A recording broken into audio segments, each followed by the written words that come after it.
માડીની position જોઈ શકો છો કે 90+ ની માડીની ઉંમર છે, છતાં માડીને જો જાતે રોટલી બનાવે છે અને શરીર પણ કામ નથી કરતું. જો તમે બેઠા બેઠા રોટલી બનાવે છે અને બળવંતભાઈને ખવડાવે છે.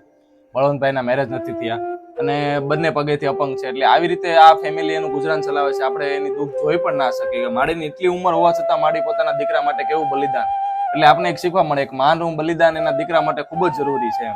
એટલે રોટલી કરે અને શાક રોટલી મગજમાં બેહે તો કરે ને હું કરું એવું છે, નકર તમે કરો છો? હું કરું. કારણ યાદ હોય તો માડી કરે, નકર ન કરે.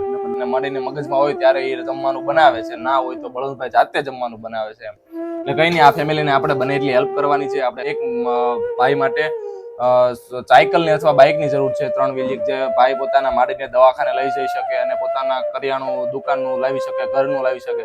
એટલે બને એટલી હેલ્પ કરજો.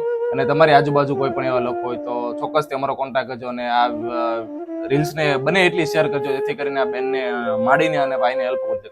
જય રામ.